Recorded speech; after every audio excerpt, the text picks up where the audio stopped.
you got to prove to me that I'm going to fail. You know, that's how much I believe I'm going to win.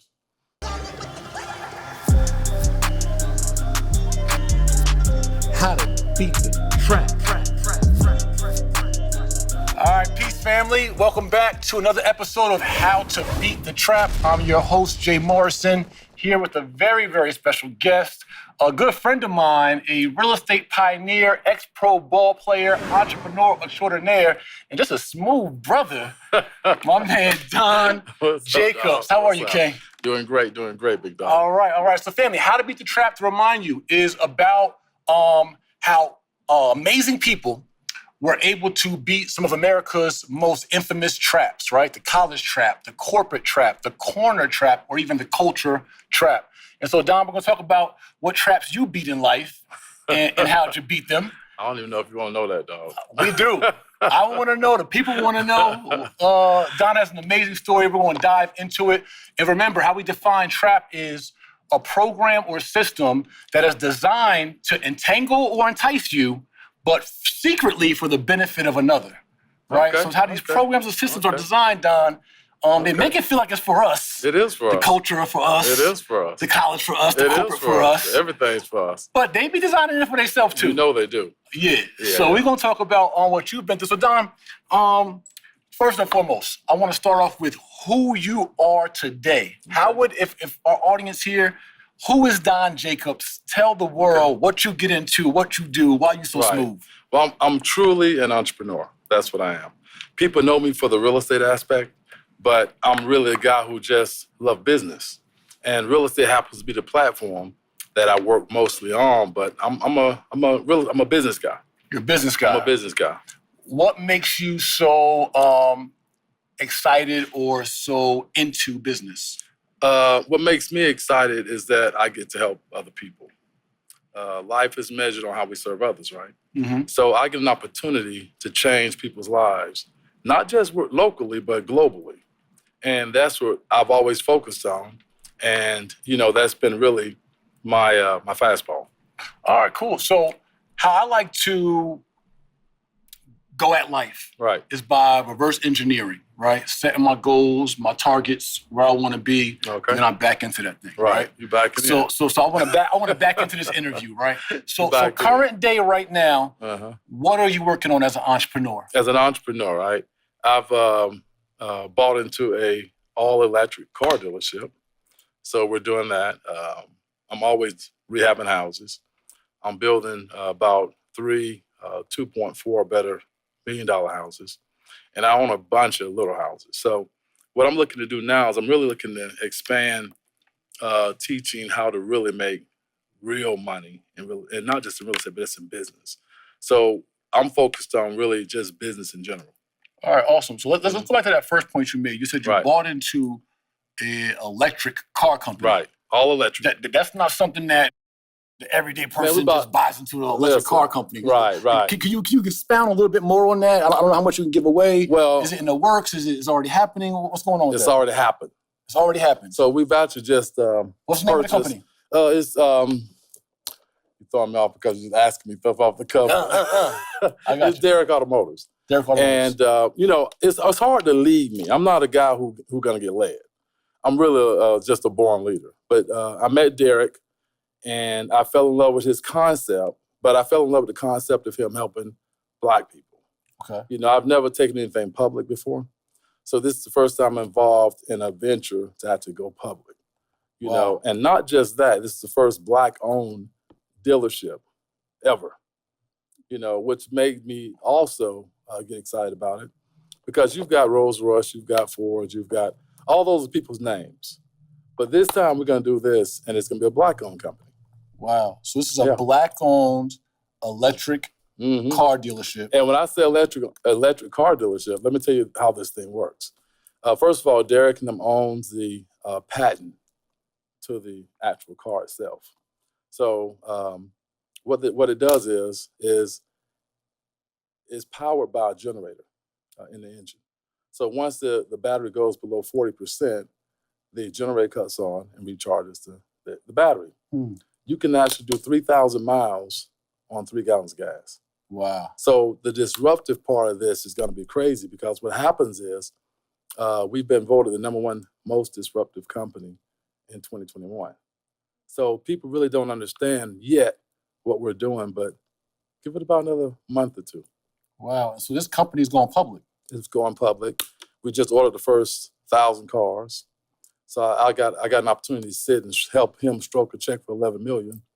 But I'm fortunate enough to be involved in all of the dealerships.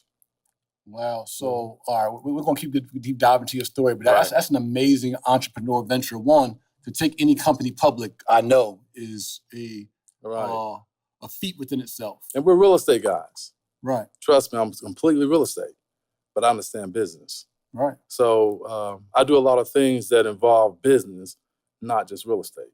So real estate is the oldest business in the world. Absolutely. And real estate is every business. Every business has to have real estate. Absolutely. So that's why I stay involved, and that's why I stay engaged in real estate. But, you got to diversify just a little bit. Absolutely. And I want to be able to make money while I'm sleeping, not just out, hammering and beating. All right, so we're going to have the opportunity to be able to buy our own Black-owned electric cars. Electric car. No plug-in. Tesla, you got to stop, plug it in. Not this one. This is a self-generating. It recharges itself. They're getting rid of the plug-in stations, and we're the first one to market. So wow, I'm excited about that. Congratulations. Let's take it to the moon. Let's take it to the moon. I love that. I love that. Uh-huh. All right, so you got that business going on. You're rehabbing. It's a $2.4 million homes. So luxury homes, I assume? Yeah, I've got 3 homes right next door to each other. We actually tried to buy the whole street, but it's over in Buckhead. And we bought 3 other houses right next door to each other. Going to be engaged with Housewives of Atlanta again. We're going to be doing some of the houses on the show. Sheree and I are going to be doing a couple on the show. So it's going to be interesting. It's going to be an interesting 2022. Wow. So you said Housewives of Atlanta again. Again. So tell me about the first time. What's that experience like? It was incredible because I didn't expect to be on the show. I didn't expect to be involved so in detail with Sheree and Bill and Chateau Sheree. But, Sheree and I have been business partners and friends for probably 15 years or so. So when she got back on the show, I wasn't surprised when she called me. Awesome. All right. So you got the real estate going on. You said you got some smaller homes, right, going on. And to be honest with you, I want to get rid of all the smaller homes. Okay. I'm tired of that. I'm tired of making $100,000 on each house. I got to get to the point to where, just like some of the bigger players, we're making millions of dollars on these things. And it's harder for me, I think, to focus on those smaller houses now than the bigger ones, because it's the same amount of work, but it's less pay. All right. So we got Don Jacobs here, Black-owned electric car company owner, real estate developer, investor, educator. Absolutely. Overall, second best dressed to me, smooth brother. Second best, dog. Second best. No. I like being a wingman. A wingman is good, man. Wingman are good. No, you the man. I'm a wingman. I'm always be a wingman. Don't want to be the man. And also being featured on national and global reality TV. Absolutely. So you're making big moves. Now let's start reverse engineering into this trap, right? So you're here today making progressive moves. Have always been making progressive moves, really a pioneer. Let's talk about your beginning story, right? So where'd you grow up? How'd you grow up? What was life like for young Don? Man, Tampa, Florida, broke as hell. I grew up in a real poverty type situation. I was that guy who was least likely to succeed. And I wasn't very tall. I was probably 11th grade year, I was probably under 6 foot. Went home one summer, went over 6'5", and my senior year I actually made the team. Went over 6'5" in one summer? Over 6'5" in one summer. And it was amazing because I wanted to do 2 things in my life. I wanted to play professional sports, and I wanted to do real estate. Wow. And I always told myself I'm going pro in both. And I tell people all the time that you got to go pro. That's the only way to go. I don't know how to go. You got to prove to me that I'm a fail. That's how much I believe I'm a win. If you don't prove to me that I can lose, I'm going for it all. That's how I've always been. And I see you guys, especially you, Jay, I see you have the same type of mentality. I actually, before we met, we thought alike. Our numbers were alike. What we were doing was alike. And I remember calling you and saying, man, look, what you doing, I'm doing. Your numbers look like mine. Hold on, we doing the same thing. Facts. And, you've been an amazing story, man. So people really don't understand the journey that we go through in trying to get where we're trying to go. Absolutely. I want to talk about that point you said, you got to prove to me I'm going to lose, or I'm just believing where'd that mentality come from? Where'd that confidence come from? Probably just going through being broke and being poor and growing up in a neighborhood where I had to fight my way out. You're talking about 7 brothers and sisters, 8, I'm number 8. Being in a situation where you're fighting every day to eat. I had 7 other brothers and sisters. So when you're doing things that people can't imagine you doing because of the fact that they see you now, there was a time where, I was trying to figure out what I was going to eat, So, we're just blessed. We're just blessed, man, because, again, it's hard for me to ever believe I'm going to lose because I've seen what it's like to lose. And when you know what it's like to lose, I'll die to try to win. That's how I've always been. I'll die to try to get a win. I was an athlete. So, playing sports, they always gave you that drive where, you'll give your life to get that W. And people really don't understand that until you get to that professional level. Right. When you get to that professional level, you got a lot of things that you're up against. And you got everybody wanting your job. So you really will die for what you believe. Right. Your bread and butter, your family's livelihood's on the line. Everything. Yeah. Right. I remember getting to the gym on my first trial for my first team. I walked in, I told the coach, man, I ain't going home. I'm just letting you know. I ain't got nowhere to go. And he looked at me and he was like, I said, I'm real with you. I ain't going home. I say, so I hope you're not trying to send me home. And that's how I started playing ball. And the coach looked at me at that point and he didn't know what to think. But as soon as he blew the whistle, man, I was on it. And, I just always had that don't quit, don't die, fight, die for what I believe mentality. So it was easy for me to take that type of energy and put it into real estate. Wow. I got to say, your confidence is sitting next to you. Seriously, your confidence is infectious. I appreciate that. And it's real. Right. I could tell. Like anyone that I believe in the room could tell. Like you mean what you say. Mm-hmm. So growing up, did you have both parents in the household with your 7 brothers and sisters? Well, my dad also played pro ball. He played pro baseball. And unfortunately, I didn't really get to experience that with him. But, I know his fight and his, the way he lived his life. I know that he was a competitor. My mom also, she had 8 kids to raise. So she competed in a different type of way. Her competition was making sure things went the way they were supposed to go and we not know where we were in life. We always thought we was rich, even though we were poor as hell. Yeah. So I never felt the poverty, but when I look back at it, I realized, how poverty we were. You know what I mean? Right. So it was a good thing that we didn't know it. Gotcha. So high school, you aspired to play basketball in high school, going through freshman to junior year? No, I was a water boy my junior year. Wow. Literally? And my nickname was Water Boy. Literally. My senior year, I went home and I came back and then I made the team. That same team I made, I became All-American. I just decided in 1 year. In 1 year. I just decided I wasn't there to make friends. I wasn't there I needed to get a scholarship because I wanted to go into college. What position did you play? All of them. All of them. Whatever they needed. Hey, I wasn't even supposed to start. They threw me out because the guy got hurt, and I got to start, and I just went out there and did what I had to do. And became an All-American? All-American in 1 year. I told the coach, I said, listen, man, you give me a chance to play, you won't regret it. Did you go to college after that? I went to college, played 4 years. I wound up I was All-American, and I didn't know I was All-American, so I signed at this JUCO, not knowing I was All-American. Like 2 days later, the coach said, man, you're All-American. I can't believe you want to sign a scholarship. Everybody wants you. I was like, I ain't know, coach. That showed me right there how important leadership was. Because I didn't have a leader at home to guide me, I just did whatever. So I wound up going to JUCO, winning the state championship. We probably lost 2 games the whole time I was at that college, both years. And I got recruited by every team in the country. Wound up going to my dream school, which was USL at the time. And I was supposed to be a late first rounder, early second rounder.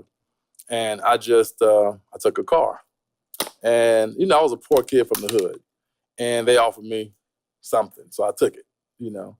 And when I did that, that put a hiccup in my career, but it didn't stop my career. Gotcha. So this is in college. In college. Where's USL? It's in Lafayette, Southwest Louisiana, Raising Cajuns. Gotcha. All right. Yeah. And so you're playing ball there. What year was this? This was back in the 80s. Okay, back in the 80s.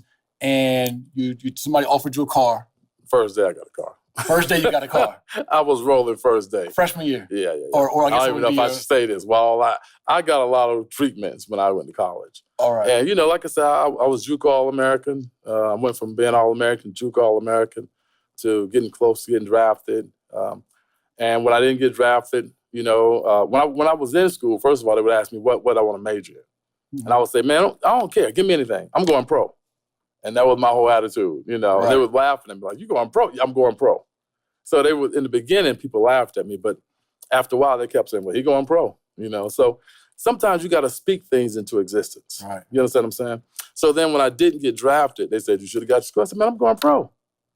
So I would go and work out every day like I was going pro. And one day I got a glimpse, and somebody gave me a document to fill out and send to a team. I put my name on it, and they called me.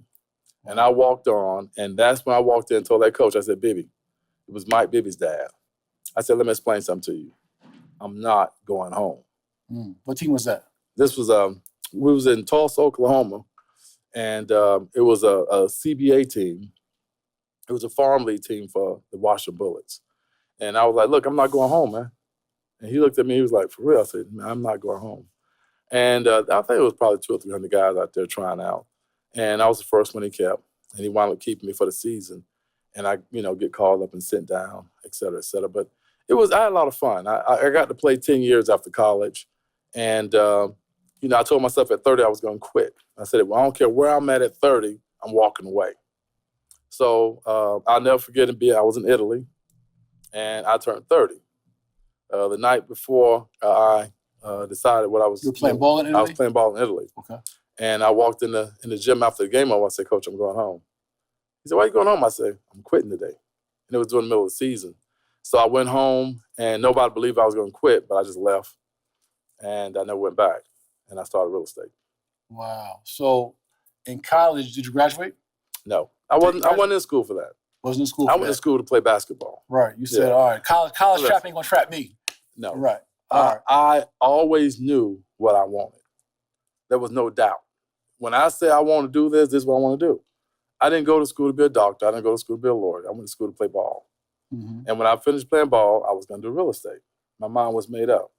See, you know, some people know what they want, some people don't.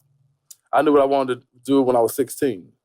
I said, when I'm 16, I'm going to go play some basketball. Then at 30, I'm going to quit and go do real estate. So that's what I did.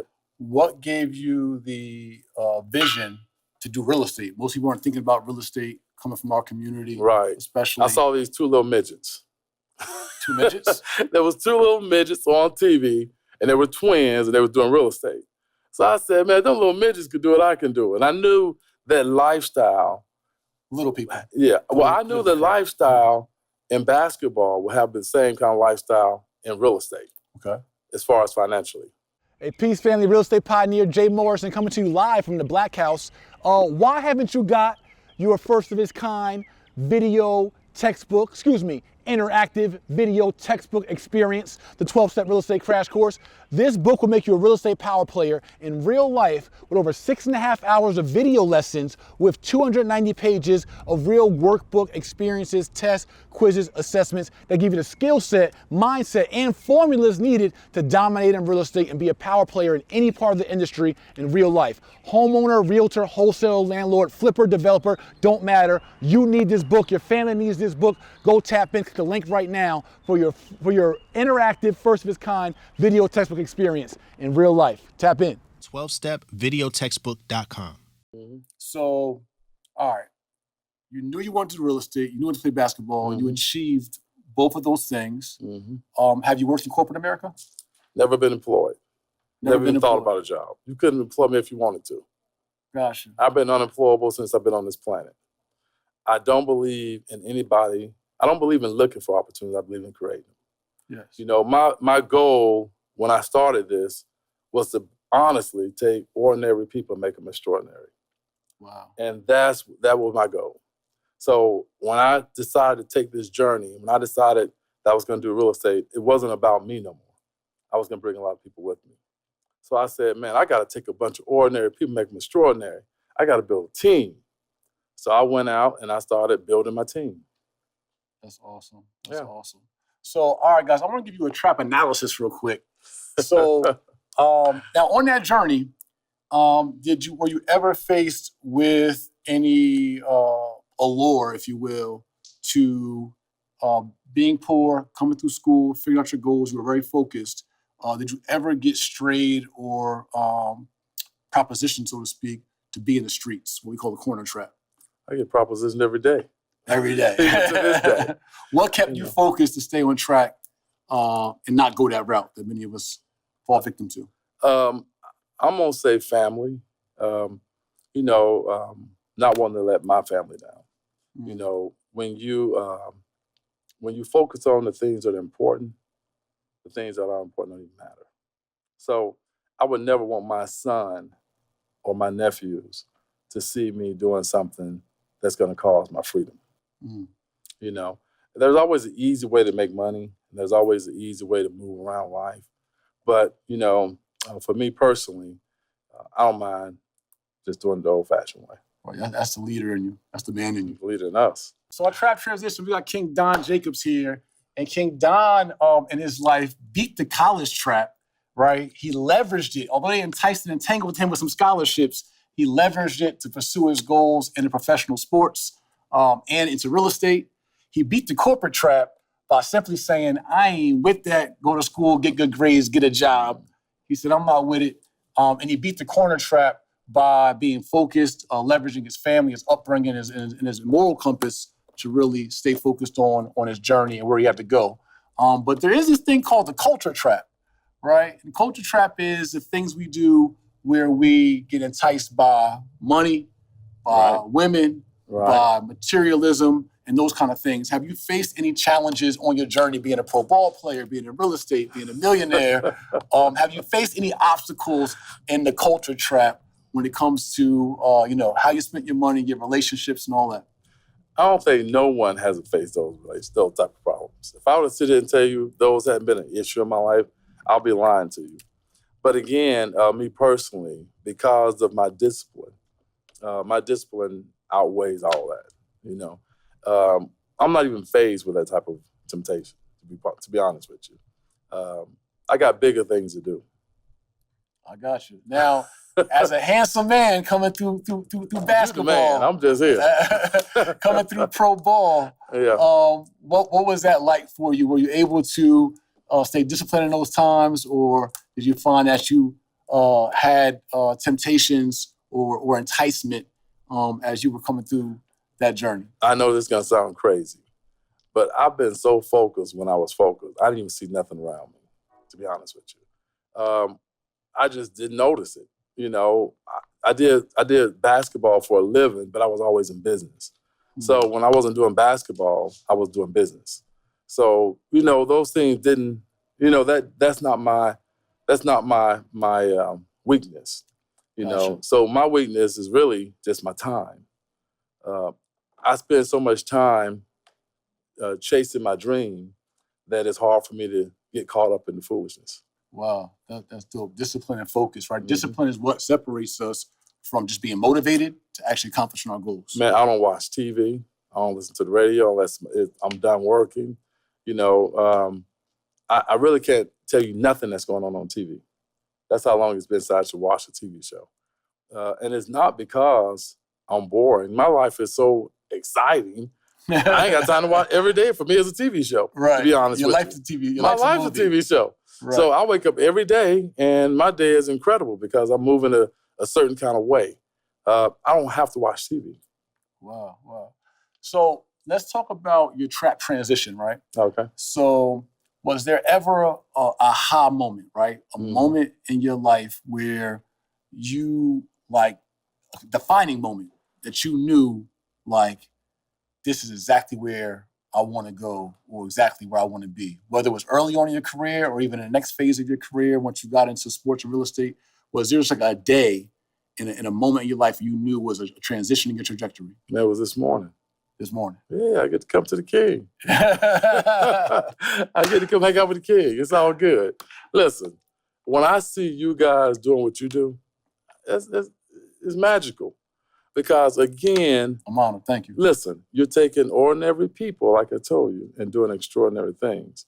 So I see I see us as Black men, especially reaching down, Mm-hmm. and that's really what this is all about. This is what it's all about, you know. But we have to also learn to work together. You know, I'm gonna tell you something. When a Black man, right, makes a business mistake, he's a crook. When a white man makes a business mistake, he made a bad business decision. Mm-hmm. He's learning. He made a bad business decision. He just made a bad business decision. Right. That's the difference between us supporting each other and understanding the business. So, you know, you got to understand something. We hadn't been in business many years. We've only been in business for the last 40, 50 years, in all honesty. But when I see you and I see guys like you, like Ramon and different guys reaching down and pulling up, man, every day I wake up, I know it's a good thing because I know what the future holds. The future holds for us as Black men, it holds something that's way more valuable than money, and that's knowledge and the ability to be able to go and provide for our families. Thanks. You know, and once we get to that point to where we're now the leaders, you know, we got this is gonna be the first time a Black man take a car dealership. We're making history. And actually, you know, Ford, Rolls-Royce, all of the white families. Yeah, those last you know, names. Gucci, and all these guys are white families. This is gonna be the first time a Black man in history have a car on a dealership. And the patent. You know how crazy that is? Yeah. That's crazy. You know, that That's amazing. Yeah, and we haven't overcome that yet. And, you know, for us to stand up behind him is easy for me because of the fact that, I'm like, you mean we have not had a Black man to open up a dealership? Not a dealership, but a car dealership, you know? When I heard that, I had to jump in. Awesome. It's crazy. Awesome. Mm-hmm. It's crazy. No, that's amazing, amazing, Yeah. amazing. So, all right. I want to do something, a segment we call Trap Blown, right? What you got? All right. So I'd like you to give us, search your Rolodex for one of your amazing Don Jacobs stories Mhm. and blow our minds on, you can choose, right? This Right. could be either one time in your life where you blew a big bag and you spent a lot of money. Mm-hmm. This could be one of the most embarrassing times Right. of your life, something you just did that was just crazy foolish, Right. or something that we just don't know or wouldn't expect from the Don Jacobs story. All right. I got a lot of those. So I got to figure out which one it is. You know, I'll tell you, when the market crashed, right, Mhm. I lost my personal house. It was crazy. And I was sitting there, right, and I was thinking to myself, man, I'm the real estate guy, and I lost my personal house. I moved in the Econo Lodge.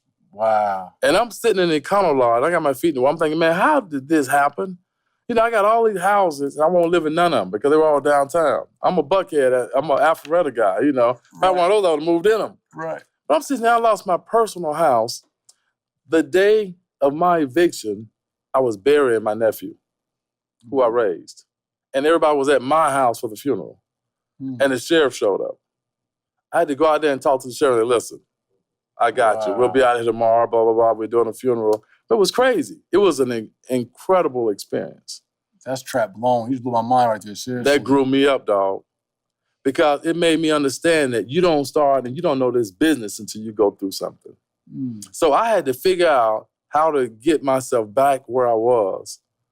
And understand, I'm living in the Econo Lodge. I'm taking my son to school. I had to figure out how to get myself through that mentally because I knew I didn't belong in that situation. I had all these houses, and I had bought everybody's house when the market crashed. I was buying everybody's house back. So I believed in keeping my name good so bad that I went back buying people's houses back that had bought them from me because I didn't want them to suffer during the crash.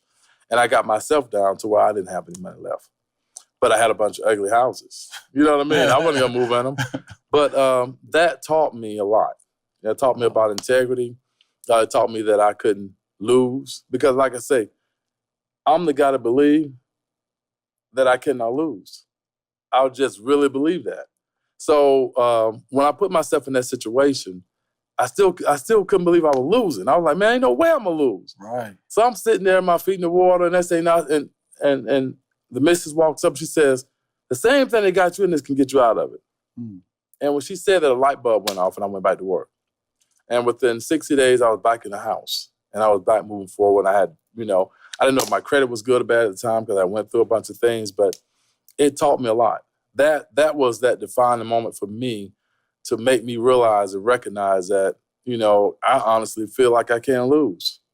Been through it, been tested. Yeah, been tested. So let's set that up for us a little bit. So before the crash, what was your lifestyle like? What was that like? My mother and I lived next door to each other in $1 million houses. I don't move without my mother. So she had a house next door to mine. They were both worth over $1 million. And we lived over in St. Ives. And, it was just, my life was crazy. It was an incredible ride.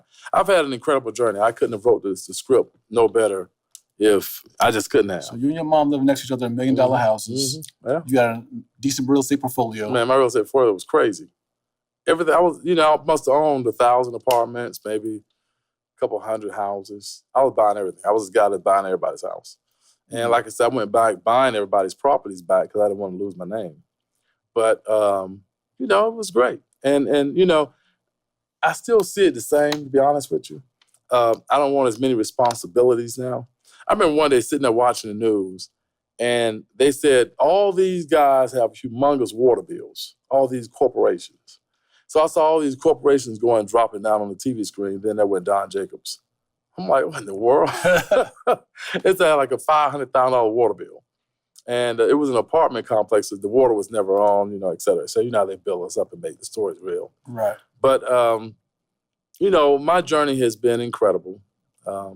I try to stay in the shadows now because, we've got so many tremendous guys like yourself and different folks. There's no need for me to be in the forefront. So I try to stay in the shadows and come out when needed, But I... Like today. Thank you. And I'm always willing to come out, But over the last couple of years, I've really kind of went back and, I went through a relationship change and some other things. But, life happens. So you just deal with what you got going on. Keep it moving. Absolutely. So you've been a really bright real estate guy and businessman. Mm-hmm. Can you give our audience today any real estate tips or business tips? What are some of the strategies you use to be able to acquire, 1,000 doors plus and all that? It's all about your mentorship. And that's the one thing I say about you. And, when I look at other guys and what they're doing, you gotta get a mentor, understand this is how it works. When you go to elementary, the kids that have tutors, those are mentors. Wow. And those tutors, they mentor those kids, and those kids do better than we do because they're being mentored. So they go through school with a mentor, and we go through school struggling. Then as we get older, right, our parents only could take us so far because they took as far as they could take us. Then we hit that brick wall, and when you hit that brick wall, you got to learn from somebody. Mm-hmm. So then if we don't go get a mentor, we jump in business, and we don't get taught how to do it, and we fall on our face again. What a mentor does for you, he's actually pushing you through that brick wall. And if you don't sharpen your tools, if you don't stop and get mentored, if you don't understand psychologists and mentorships and education, all that, you should not be entering into business. And then the next thing is just don't quit. It's impossible to stop a guy who won't quit. You fight me today, I'm fighting you tomorrow. Right. You gonna eventually say, man, stop fighting me. I'm trying to win. I'm trying to get me a W. So understand, in order for you to be successful at anything, you got to have that I don't die, I'm going to fight every day type of mentality. But you got to make sure that you get the right information. And a lot of folks, they don't get the right information. So, that's why they quit. That's why they fall. And quitting is just not an option. That's just the bottom line. Don't quit. I don't care how much pain you go through. I don't care how you know, how many times you get knocked down. I don't care who tells you, whatever. You know, I was MJ's business partner for a little while. Me and Mike was business partner in a venture that we did here in Atlanta called Giving Something Back for Kids. And he gave me some of the best advice, man. I'm telling you, I've never been around a guy so intense, you know. He was like, Don, you know, we ain't quit. And he would just always say that he would be betting on everything and just he was just intense. And people really didn't understand Mike, but I honestly did because, you know, not just because he believed in me, but because I was just as intense as he was, you know? Right. And I was never intense about playing sports, to tell you the truth. I was just intense about living life. So I just always wanted the best out of life. Absolutely. As you're getting. Absolutely. As you're getting. Win, lose, or draw. I love it. I love it. So we got this part where we talk about trap cheat sheet, right? Mhm. And there's many people, young, older, and different, who may face similar things that we have and that you have. Mhm. What would is kind of probably similar to much of what you just said, but if someone were to have if you were to speak to your younger self, right, at some of your most difficult times, or someone who's facing some of the journeys, the obstacles, and traps that you faced in life, what would be your trap cheat sheet to them, right? Mhm. Especially someone I really like the circumstance. I've been through it even myself in life with the market crash. Right. Is that bounce back, right? Right. And so for someone that might be accelerating in life, be the man or woman, have a great business and all Right. that, but then hit really hard times, devastating times. I mean, you said during your nephew, who was like, I guess a son to you, you were raising I him, raised him. right? Yeah. And during his funeral, you had an eviction go on. Absolutely. Sheriff came to my house. Right. And that will break most people. Mhm. Most people will just say, you know what, this is just too much for me. We can't be most people. You know, if you gotta go into business, go into business. If you come, if all you're doing is winning, you've already lost. Mm. You don't win in this game until you start losing. So you just gotta Why do you say that? Because when you're winning, you ain't learning. You learn when you get beat down. Get beat down and watch how much you learn. Well, you start doing things that's insane. Because now you start trying to figure stuff out. When you're winning, you ain't figuring nothing out. Coasting. Hey, you chilling. Comfortable. So for me personally, You ain't trying hard enough. You ain't pushing big enough. you ain't done nothing till you get beat up. That's when you start learning. Most people don't understand making it rain is one thing, but being in a storm is a whole nother thing. You'll figure out a way to go get some shelter. So for me personally, right, if I were to tell anybody what to do, I would say, get the fuck out of the way. Mm. I don't know if I can say that, but I need you out my way. And, when you allow people to paralyze you, and that's what fear does, fear paralyzes you.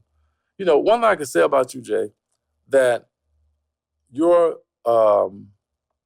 ability to handle pain is crazy because you stay in the forefront, even going through the pain. And that's, if I were to say anything else about you, I would say, man, this brother going through pain and he just keep moving. Everybody can't do that. Everybody doesn't have that tolerance for pain. And you have built a tolerance for pain that's like no other. I've been stretched. No, you had to learn. It's different. See, if you didn't learn from it, you missed the whole point. The goal wasn't to put you through pain. The goal was to teach you. And that's what happened. You learn.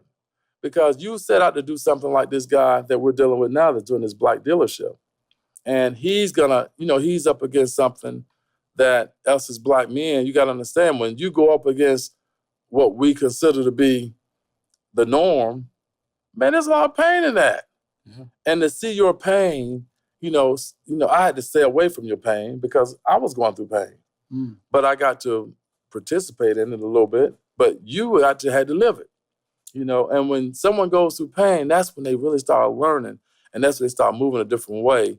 And it's kind of like when I lose a game, the first thing I do is go study the film. I'm like, man, I can't believe I lost. When I face this joker again, I'm going in. Right. You know what I mean? There's one guy, I promise you. We just started talking 5 years ago, and I ain't played ball in 20-some years. But that's how intense it was for me to beat him. I was like, man, I cannot let this guy beat me again. And he would come on the court and they'd win again. I was like, man, I cannot believe this guy beat me again. And, you know, we were at the point where we would go through the tunnel, we would be fighting. You know, but his fans may have hated me, but my team loved the fact I was willing to fight for what I believed in. Sometimes you got to die for what you believe, you know, and when you really understand that, which, you know, I think you really get it, you know, more than anybody else here in Atlanta, when you go through that type of situation, you're good. Wow. You need to be a motivational speaker. I need to be next on Don Jacobs' chart. You need to be an inspirational, motivational speaker. No. You done set the path, dog.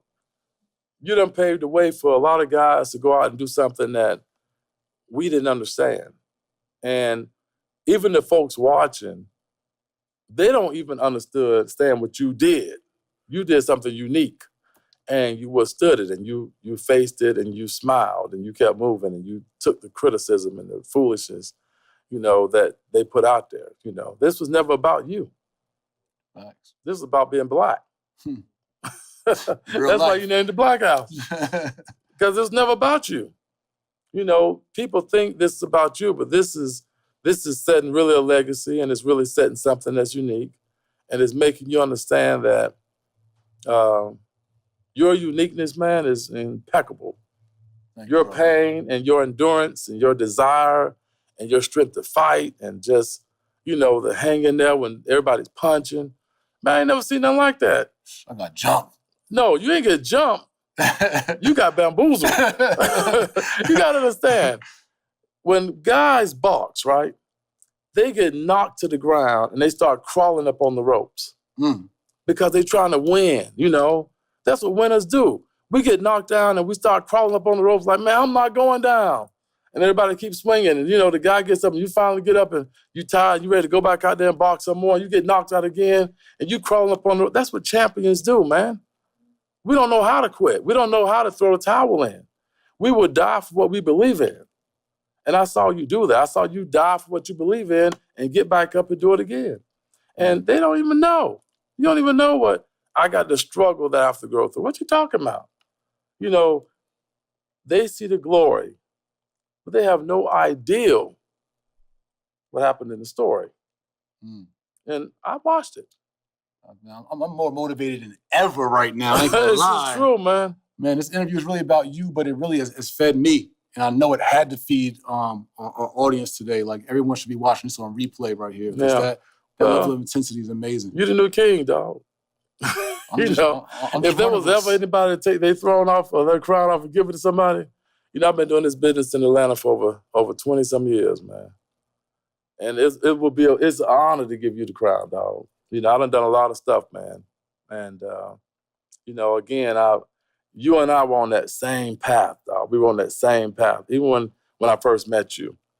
And I said, man, why you charging $397, man? That's what I'm charging.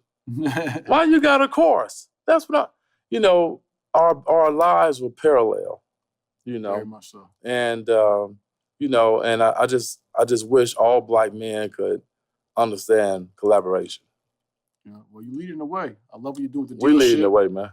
Yes, you reached out to me about that. Listen, what's this? It's Derek, right? Derek. Oh, yeah, I'm coming. coming. You need to have Derek on the show. Let's do it. Hey, I do. He's in town Tuesday. I can get him in there you want. All right. You know, I saw Derek, man, and I see what he's doing. And, man, he is one of the most giving and humble guys, man. I'm telling you, it's very difficult for me to get led. I'm not that guy. You know, it takes a hell of a person to lead me because I'm crazy. You know what I mean? I'm insane. I really am. I'm crazy. I believe you. But I'm letting Derek lead me. Wow. First Black man, make history, stock market. You know, it's not about money. It's about the very first Black man to hit that stock market and do it in the dealership fashion. We don't have any Black dealers on the stock market or in the dealership, the car industry. Yeah. You know, so. Especially in the electric space. Man, when I see that, you know, awesome. I'm amazed by it, man. Man, you brought the energy today. Thank you so much, man, for feeding us. Man, we bring the energy every time we together. Every time. You know, This brother's special, y'all can't tell.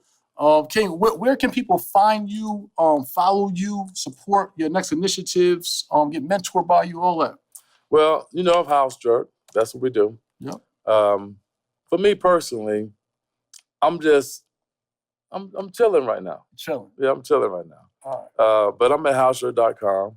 I love mentoring people. I love guiding folks. I love walking alongside of people, making sure they win. My mentorship program is a little different because I'm more hands-on. Mm-hmm. I refuse to leave anybody behind. And I just think that, this ain't about me right now. Awesome. They need to find you, dog. So now listen. They ain't gotta It find is me. about I'm you. good. No, this right appreciate now that. is really about you. Thank you. I got to give you the alley-oop. So you got HouseJerk.com. HouseJerk.com. Right. That's the real estate mentorship program that folks will be a part of. What we need to do is we need to come up with some kind of promo code for how to beat the trap audience to be a part of HouseJerk. HouseJerk.com, man.